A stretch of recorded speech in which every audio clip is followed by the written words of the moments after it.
Take out an ad in a local paper, a cheap ad. Put your email in it.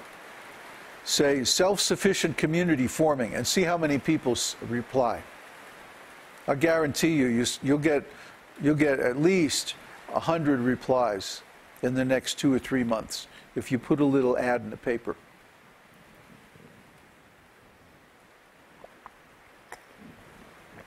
There are quite a few sites now that are talking about communities, establishing local communities, right?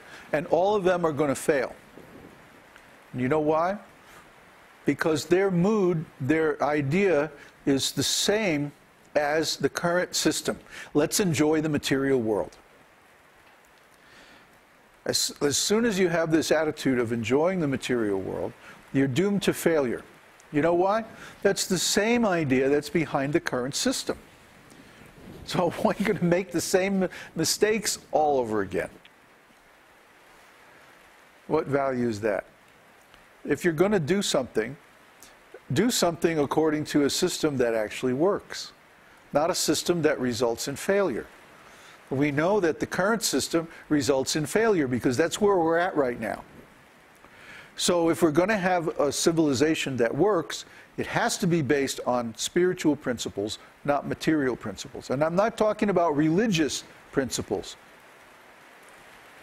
Because a religion, the first thing that a religion does is it says, these people are part of the religion, and these other people are not part of the religion. See? But we say, we take everybody.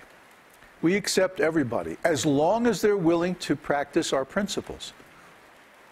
And our principles are no meat eating, no intoxication, no illicit sex, no gambling or speculation, which means acceptance of the Vedic scriptures and chanting the holy name. It's not a religion.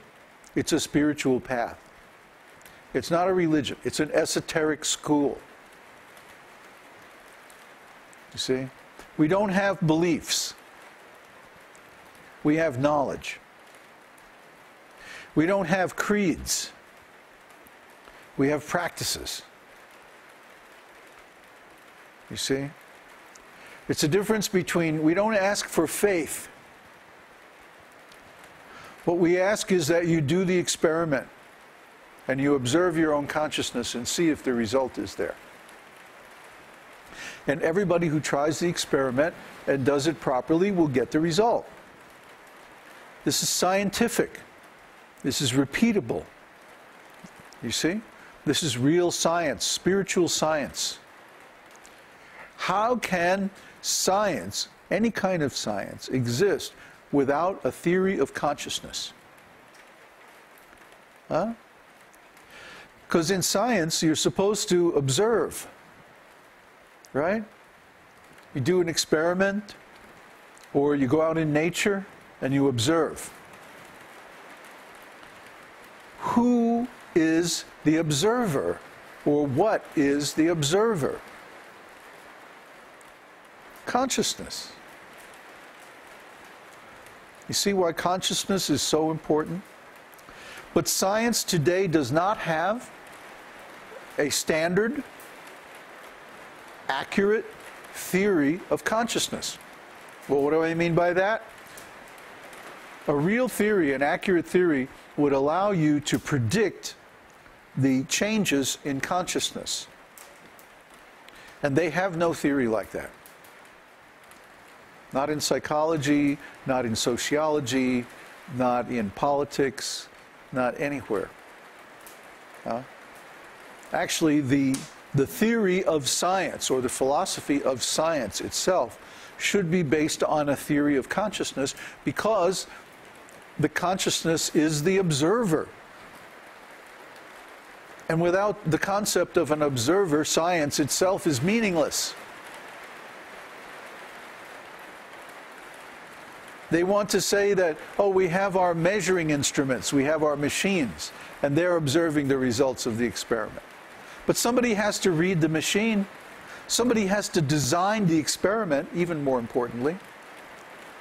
Someone has to determine how the measurements are going to be taken, and that is really what determines the results. All that is a function of consciousness. So people claim to be scientific, and that's why they don't believe in God. But there is no science without the concept of an observer. And if you can't define what the observer is, then your science is meaningless. It's meaningless. So what's happened is that modern science has led us down a blind path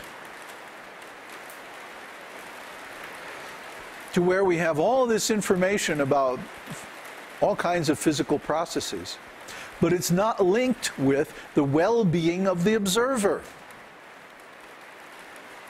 You see? The actual purpose of science should be to make our lives better. But it hasn't made our lives better. It's made our lives worse because we have ignored the science of consciousness. So here we have a bunch of animals who can't control their senses, who can't control their minds, who have no control over their consciousness, and they have nuclear weapons. Great. That's the result of our science. What kind of science is that? Huh? That's stupid. It's stupid.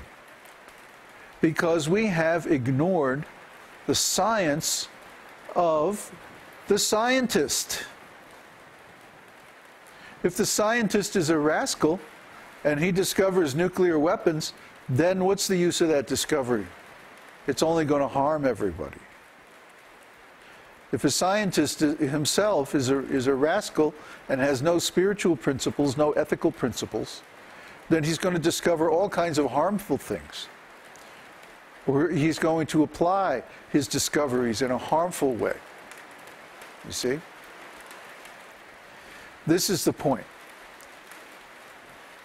We have a whole society dedicated to the idea of giving up responsibility over the quality of our own lives to some impersonal organization or corporate group. Anybody who buys into this gets cheated, because that's what it's all about. What is a corporation anyway?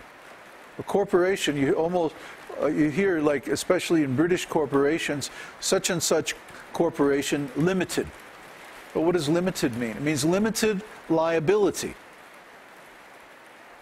What is liability? Liability is if you cause harm to someone, then you can be sued for the damages. You see? But the very nature of a corporation is that it limits the liability of the founders and the executives and the shareholders. In other words, you can do something harmful, but you can't be sued. This is legalized criminal activity.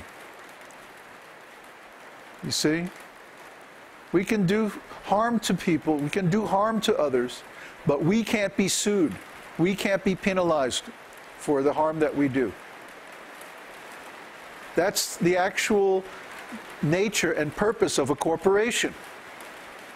So as soon as a corporation, what they do is they take something that formerly was free, which was produced within the local community and which was traded by local exchanges of value, and they monetize it. They monetize it. They make it a matter of business item. You see, we have to pay money for it. Before, you could trade your corn for your neighbor's soap. Now you have to trade your corn for money, and then trade the money for the corporation's soap. And then they take away the value of your corn, because the soap that they produce is based on taking the workers who make soap and then adding something to the price of their labor, which is called profit. So they charge more for the soap than the soap is actually worth. You have to pay more in terms of cash for the soap than if you paid for it directly in corn. That's how a corporation works. So it sucks the wealth out of the people and puts it in the pockets of the capitalists. Try to understand. That's what a corporation is for. That's why it's limited liability. So the people who profit from it can't be sued.